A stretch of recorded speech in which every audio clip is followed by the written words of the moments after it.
So, you know, the important thing about this isn't so much learning how to use the device as it is learning what you're doing when you put a patient on the device. So anybody can set this up. It's 3 steps. You're plugging in 3 different things. But I guess the question becomes when the doctor comes to you and says, why do you want to use Vapotherm as opposed to something else? I want you to have that answer, and I want you to understand what you're doing when you put a patient on. So what's your name anyway? Tell me your name. Hopton. What is it? Hop top? Hopton? Hopton, yeah. Whatever. Anyway, the point is that when you take a breath, you trigger your breath from the nasopharyngeal dead space, right? So you breathe in, goes down into the lungs, you go through, it goes through, goes through gas exchange, and then you exhale out. As you're exhaling out, you're blowing off CO2. But we don't ever fully blow off CO2 because we don't ever fully exhale. Agreed? Agreed? We don't ever fully exhale? Because we all have residual volume, right? Yeah. So if we fully exhaled, then we'd be in a lot of trouble because our lungs would collapse, right? So what's the point of using this? What's the point of this and that whole thing?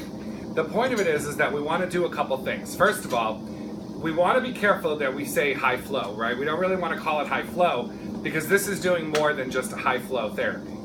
So high flow therapy in the past is notorious for basically just giving you an increased amount of oxygen at an increased flow rate.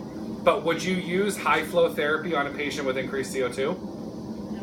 Why not? I mean, You're right, but why? We can use it, but for severe COPD, it's better to use BiPAP instead of high flow. Okay, To blow the CO2. tell me why. Because of the pressure. You know, it's Okay. BiPAP, Yeah? and then No, you're right. You're right. BiPAP's pressure. But why is it better to use pressure for a COPD patient? because it can help blow the CO2 better. Okay, I'm going to give you another option. Ready? So when a COPD patient comes into the emergency department, how are they breathing? Right? Breathing really, really fast and really, really shallow. So why are they doing that? So to Gasping compensate. air. They're air hungry, right? So if they're air hungry, then those patients need flow. So why do we put them on BiPAP? If they need flow, why are we putting them on BiPAP, which is giving them pressure? You're absolutely right. We are putting them on BiPAP, but there's a reason for it. And that's because years and years and years ago, before high flow was invented, we had a couple of different options. So option number 1 was we did a 6-liter nasal cannula off the wall, right? And if they didn't tolerate that, then we went to either a non-rebreather mask or a venti mask, right? And if they didn't tolerate that, then we went to BiPAP or CPAP. If they didn't tolerate that, we went to mechanical ventilation. And if they didn't tolerate that, we went to heaven or wherever it is that your belief system takes you, okay? Those were your options. Now it's a little different because now we have high flow therapy and we have Vapotherm, which is high VNI. So the V stands for velocity. So it's high velocity nasal insufflation. So with either of those, we now can do our 6 liters off the wall. And if that doesn't work, we can still do a venti mask or a non-rebreather, but not a lot of places are still doing those, right? So if that doesn't work, now we have an option where we can do a high flow nasal cannula, or we can do a high velocity nasal cannula, and then we can go to BiPAP, and then we can go to mechanical ventilation. So the reason that we did all this BiPAP stuff was because it was the only option that gave us that huge flow rate, like you said, for those patients that are air hungry. So we did the BiPAP because it gave us the opportunity to increase the amount of flow that the patient was getting. But inadvertently, they're also getting a pressure that they don't necessarily need. So now we have an option that's available that we can just give them that straight flow without the pressure. Does that make sense? So there's a couple of things that we need to do to make sure that we're doing this correctly. The first thing is we need to make sure we're using flow rates that are high enough. Because in order to use this accurately, it needs to meet or exceed a patient's flow demand. So a typical flow of somebody that's just sitting here right now as an adult patient is typically 20 to 25 liters. Like when we're sitting here just breathing normally, we're breathing 20 to 25 liters. We don't necessarily think about that. But in order for this to be effective, we need to be able to maintain that Otherwise, all that we're doing is just giving supplemental oxygen, which is then high flow therapy. So what's the difference between high flow and vapotherm? High flow has flow too, so. Correct. So the difference between high flow and vapotherm is that vapotherm operates under the high VNI principle. So it's high velocity nasal insufflation. Do you remember Bernoulli, the Bernoulli principle? From way back when?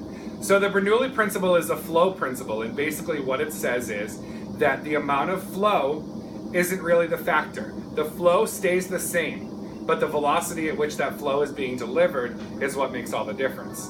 So when we're talking about high flow is great for those patients that we talked about earlier that need just that extra dose of FiO2. They need a little bit more flow and they're good, but we don't use it on patients with high CO2s. But vapotherm we can use on patients with hypercapnia. Why? Because we're delivering that flow so fast that it's meeting or exceeding the patient's flow demand. We're filling the dead space with clean, fresh gas so that every time the patient takes a breath, they're getting clean, fresh gas. So what do I mean when I say clean, fresh gas? Obviously, whatever FiO2 we set it at, but we're not talking about CO2 because we're filling up the dead space. We're washing all that CO2 out of the dead space so that it's coming right out the nose. So have you noticed that vapotherm's cannulas are really small? Like the bore of the cannula is very small. And that's designed for a purpose because the Bernoulli principle states that the smaller the diameter, the greater the flow. The faster the flow, rather. So think about it like, do you wash your car or do you water your lawn when you were a kid? Did you use the hose, right? There were a couple things. Did you just stand there with the hose and let the water come out? Or did you put your thumb over the spigot? You put your thumb over the spigot and it shoots out, right? So that's what you're doing. So that's basically Bernoulli's principle right there. When you put your thumb over it, you're decreasing the diameter of the hose. The flow didn't change because you didn't go to the wall and turn on more flow, but it's coming out a whole lot faster, right? And that's because you've decreased the diameter of the hose. It's the same thing using vapotherm with the cannula. Because that cannula bore size is so small, the amount of flow that's coming out is a lot faster. So why does the speed matter? Because the more that you're breathing, and we said earlier that the COPDers, when they come in, they're chugging away, right? The more that they breathe, the less time they have to exhale. So the less time they have to exhale, the more CO2 is building up and building up and building up. So we want to make sure that we can wash out that dead space with every single breath. So that whether you come in and you're breathing your normal 12 to 20, or you're breathing 45, 50, 60, that every time that you take a breath, it's clean, fresh gas every single time. Does that explain the difference? Okay, the biggest part, if you take anything from this whole presentation, the biggest thing that I want you to remember is that the velocity is what makes all the difference. Because without the velocity, we're really nothing more than just a traditional high flow system. But what the important piece is, the speed at which we're delivering that flow so that we're able to wash out that dead space and clean it out every single time. Now, if we were to take a traditional high flow system, right, and we were to just run it, they would have to run that system at 180 liters a minute in order to match the velocity that vapotherm does at 40 liters. It's a pretty big difference, right? And it's all because of two things. First of all, it's because of the size of the delivery tube, the small area here, and then the bore size on the cannula. That's what really makes all the difference. Okay? Any questions? So in the settings, why do you use flow versus velocity then? To separate yourself from other high flow devices? Because the velocity is the piece of the flow. It's how fast that flow is coming out. The flow doesn't change. The flow remains constant. So that's the setting. The setting is the flow. It's just a byproduct. The velocity is the byproduct of the way that we've set up the cannula, the way we've set up the system. So it's not a setting. You wouldn't set the velocity. It's just a byproduct of how we've used the small bore cannulas. Other questions? Go ahead, honey. I want to hear it. Go ahead. No, I'm just wondering, like, can we use it with the severe COPD? Yeah, absolutely. Okay, if that's the case, here I see a lot of patients back up towards high flow, now vapotherm, and BiPAP. Yeah. And when they desat or when the gas is really bad or the vapor when you put them on BiPAP, it makes really a difference. Sure. So can you explain? Absolutely, because medicine is a gray area, right? There's no traditional black and there's no traditional white. There's a gray area. How I respond to a piece of equipment may not be the same way you respond to a piece of equipment. So if you're using 40 liters of flow on a patient, I don't know what flow rates do you guys use here? We start high. We'll most of the time when they put Do it you in, we guys start start high. high? I start high though. And Okay. we work our way down. So no patient is going to be, it's not going to work for everybody. And we're never going to claim that it will. Because, I mean, you get patients on BiPAP that have to be intubated, right? Why? Because BiPAP didn't work for them. It's just one of those things that doesn't work for everybody. Give me 1 sec. It just doesn't work for everybody. And so just because you saw it happen with 1 or 2 people doesn't mean that it's not going to work for a lot of others. I just, and I'm not telling you that we're a cure-all because it's not, right? No, I know that I it want- really works. Right, I just want you to have another tool in your arsenal so that you're not, you're not stuck putting everybody on BiPAP. Especially if you have your BiPAP intolerant people that are anxious already, you want to try and, they're already anxious about breathing and you want to come at them with this mask. So we're not inferior to, BiPAP. We certainly can be used as a frontline tool. As Dennis says, just another, tool in your toolbox to try with those patients that, aren't going to be able to tolerate the mask. But definitely start up high and don't chase them by starting midway and then, and trying to work up. Start high, see if they can tolerate it or not. Your temperature can be turned down also if they say it's too hot for them because COPDers don't like that heat. By all means, turn it down to 33. They're still getting the humidification that they need. So can you tell me why COPD patients don't like the heat? Because I get that from BiPAP too. Yep. It's just they're just naturally hot because they're with the disease process with COPD, their whole body has to change, right, in order to maintain their normal. That's why they're compensated, right? Everything's compensated. So their whole body shifts and everything in their body shifts and they're just always hot. It's one of the side effects of COPD. They're just always hot. And you walk into their room and they always have the fans on, right? They always have a fan on and they think that there's 2 things. Either A, they're hot, or B, they think they're mysteriously getting excess flow from the fan. But yeah, they're just always hot. And if that's the case, just turn it down. Turn the temperature down. It's not going to hurt anybody to do that. Did you have a question? Yeah. So you're talking about, actually I disagree with you Okay. about your labor term is that mix only design for oxygenation, not blowing seat. Okay. You're free to disagree. Yeah, so you can make it the way I explain it. I mean, maybe that's selling point or whatever. But I don't. Well, it's see the science behind it. It's not a I selling don't point. see it there. Oh, well, then you can pull up the Annals of Emergency Medicine. There's a randomized control trial that was published in January that compared Vapotherm to BiPAP specifically at 5 hospitals, 2 of which were academic and 3 community hospitals. There were 204 patients. It was a blind study for undifferentiated respiratory distress. So there was type 1 and type 2. 204 patients came in, and it was a blind study handed off. When they came in, they either got an envelope that said Vapotherm or an envelope that said BiPAP. And the study proved that Vapotherm had a 7% intubation rate, BiPAP had a 13% intubation rate, and it was proven to be non-inferior to BiPAP. What is it? It's the Annals, ANNALS. Yeah, because Back up a little bit for me, I Dennis. do Back have up a an little bit. idea. I mean, they provide a little like tip, but I don't see that provides. But we're not But we're looking not for pressure, pressure, yeah. my friend. Yeah. But no, but you make it little. It's an ANNALS of emergency medicine. If you have, do you want to write down your email address? I can send you the link to the study. I'd be happy to do that. Because I was looking at it actually. But I don't see. No, you're not allowed to send it out. Okay.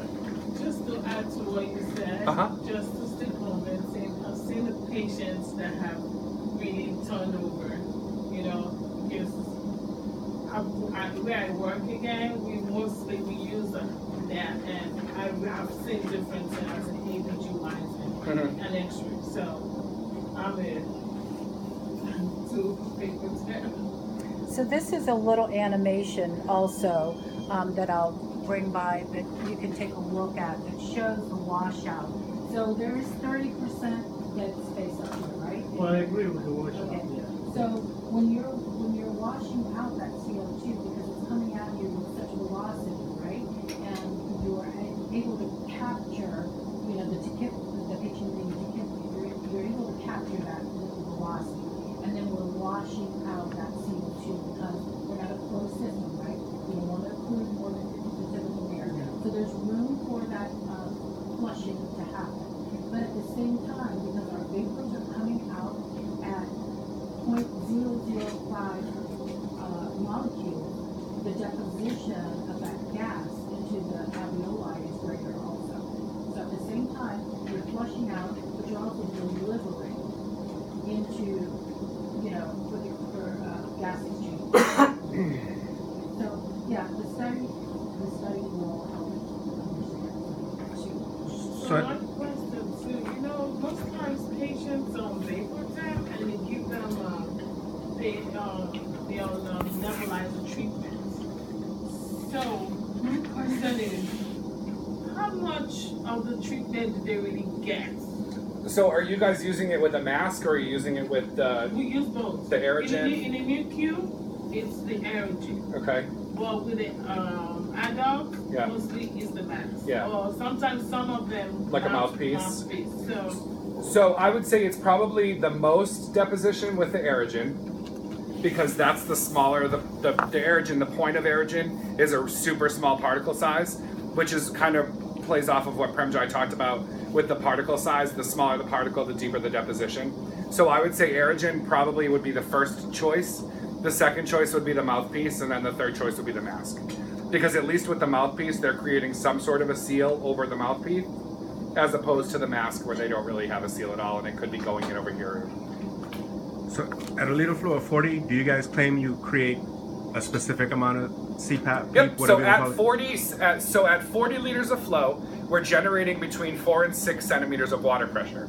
However, that is on exhalation. So when you teach your patients to breathe, your COPDers, it's pursed lip breathing, right? So that's exactly what it is. It's pursed lip breathing on exhalation, which is what Vapotherm's doing. As we're delivering the flow, it's on exhalation, and it's 4 to 6 centimeters of water pressure at 40 liters of flow.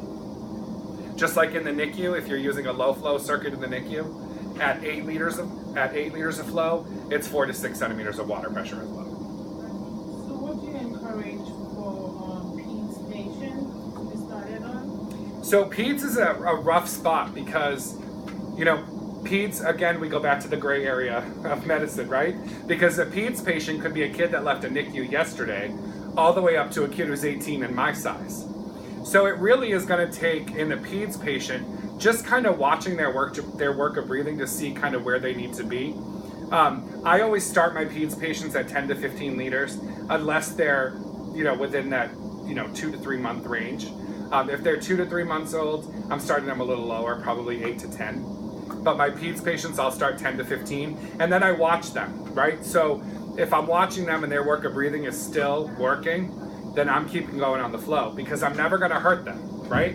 Because part of what Premjai talked about, being an open system, whatever I'm putting in is coming back out. Whatever's not being used is coming back out. It's not creating any type of pressure. So if for some reason this kid's working really hard and I'm turning the flow all the way up, until that work of breathing subsides, I haven't given that patient enough flow. Because that's what work of breathing is, right? A work of breathing is the fact that I'm air hungry, which is exactly what you said earlier. I'm hungry for air, I need more air. No matter how much I'm working, once I get to the point where I'm satisfied and I've got enough air that I don't need to anymore, then that's the number that I needed. Sir? Also, can we talk a little bit? You say NICU, we have a significant conversation. Yep. Sure. Is that So we talked to the NICU nurses today. The condensation happens because the temperature is too high. So the lower the flow on the vapotherm unit, the lower the temperature should be. So if you get down into below 4 liters, you should really be 33 to 34 degrees.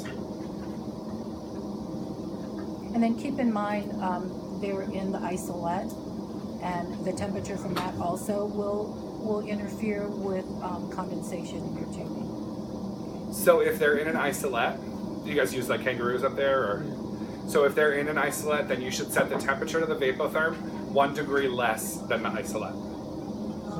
That's what I've found has helped me. You said 4 or less.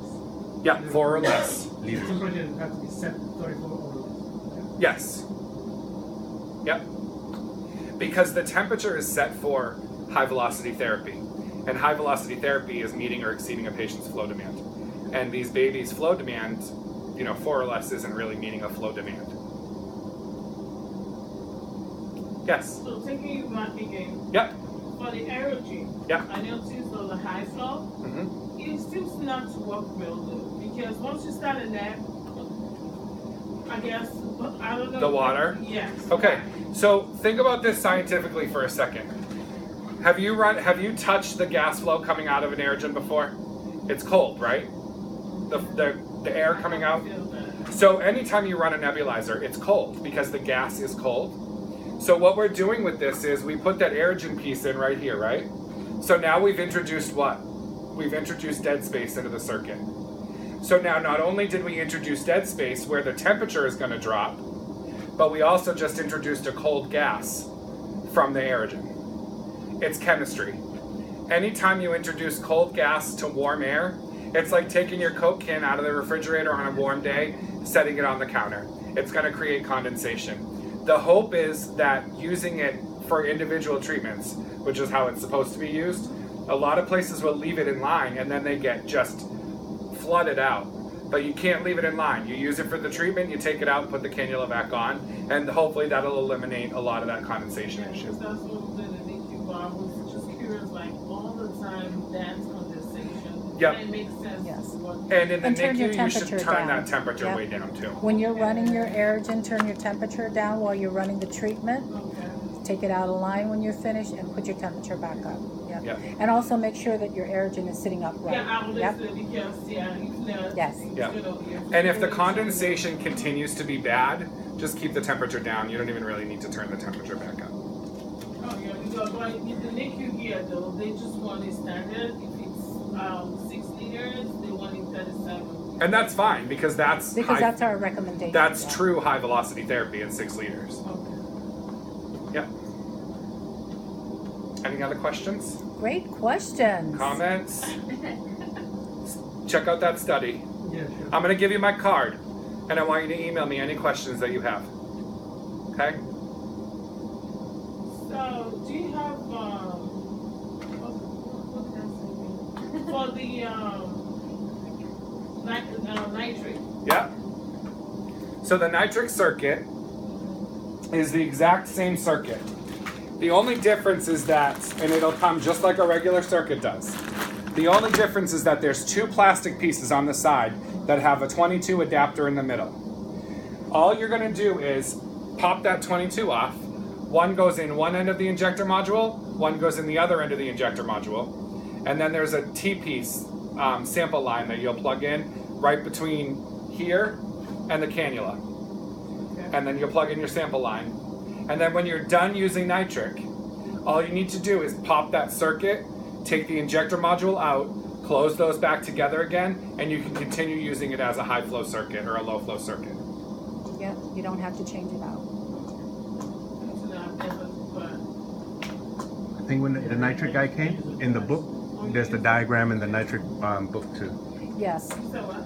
In the nitric guy, the book that's attached to the nitric machine, it has the diagram for the vapotherm as well. It's super easy. I think Yeah. it's pretty much the same thing he said. There's only one way to do it, Well, so good to know that you can still continue to Yeah. use it.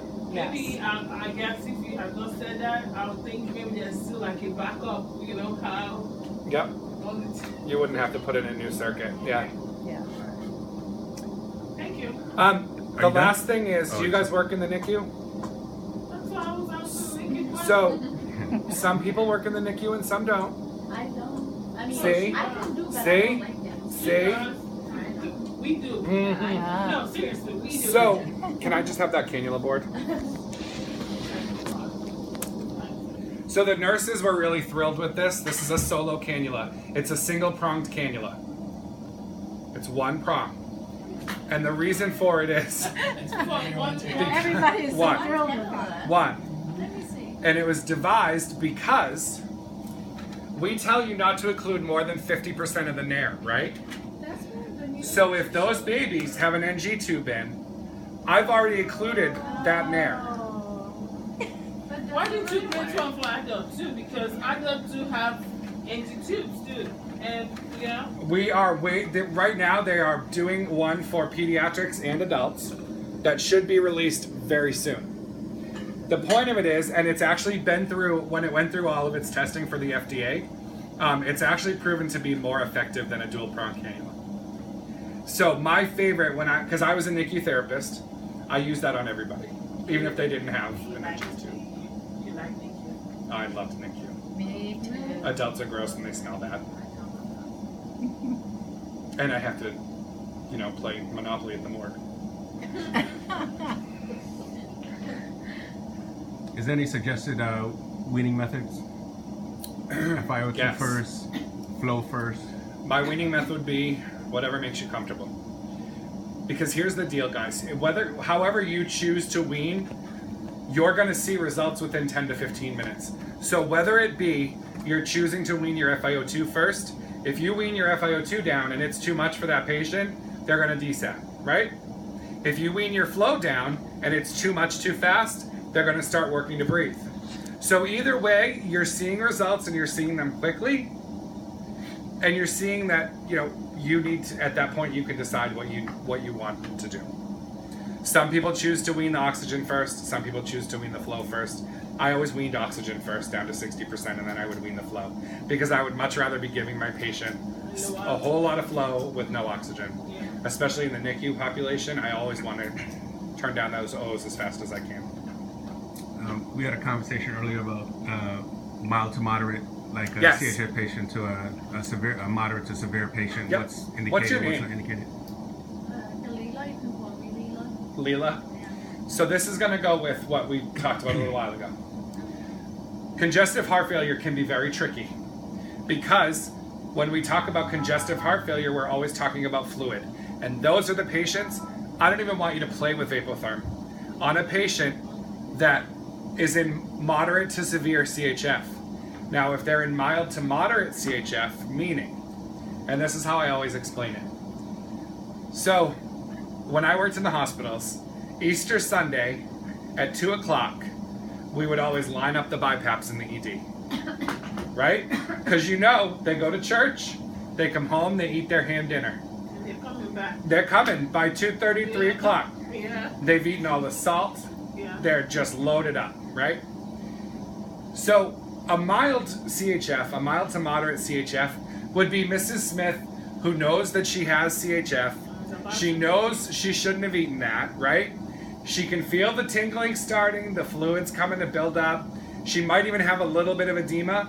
So she's coming in early because she knows that she needs Lasix. That's somebody that we could put on Vapotherm to hold them over while the Lasix kicks in. If Mr. Smith, her husband, has no idea that he has CHF, right? He ate the same ham dinner that she did, and about an hour later, he's starting to fill up, and his fingers are getting fat, his ankles are getting real fat. You can hear the gurgling. I'm not putting him on Vapotherm. He's going straight to BiPAP. There are patients that will do great on Vapotherm. There are patients that won't. There are patients that will do great on BiPAP. There are patients that will tolerate Vapotherm better. It's just a matter of finding that balance. So what I suggest was, we do mild to moderate CHF. If you're in doubt, put them on BiPAP. If you can hear even a gurgle, BiPAP. Because at that point, you're wasting your time. Yeah, but how's the BiPAP gonna help? I'm sorry? How's the BiPAP gonna help them? How is the BiPAP going to help the CHFer? Because it's going to open them up for the fluid to flow. pressure. It's gonna The positive pressure. the positive pressure. Pressure is going But to it's- spin the airway open. That's temporary though. It's not gonna solve the problem. So Why- you have to make them pee. That's Yeah, the- why the list? Right, but- just But in an effort, but right, we're not going to cure it. Cure it's going to be the Lasix, right? The Lasix is what cure it. What cure is going to cure that fluid issue. But if their fluid is getting so bad that you can hear it gurgling in their lungs, that's telling me that their alveoli is going to start closing, and we're not going to do anything to help that. That positive pressure is what's going to help that. But you're right, the cure is going to be the Lasix and getting the fluid off. But if that fluid's building up so much, you need something that's going to force those lungs to stay open with the fluid on top of it. Back. It's gonna take Yeah. me forever to So we're not trying to be a cure, we're just treating the signs and symptoms. And that's what BiPAP does, treats the signs and symptoms. So we're just another tool for y'all to use. Any other questions? When are you coming back again? Well, I'm going home in about 3 hours, so. Going to Florida. You flying or you driving? Oh, I'm flying. This thing from me, I want to highlight it. Premjai will be back next month. She'll probably help participate in Skills? doing this We'll do the skills days and stuff like that. So she can handle paper therapy. So come, She come back he's next much month. more fun than I am, of course, Oh, I'm sure. You would begin some stuff. You have to make yours fun too. Yes, ma'am. Okay. But I'm bringing food. Oh. Yes. So I'll be here.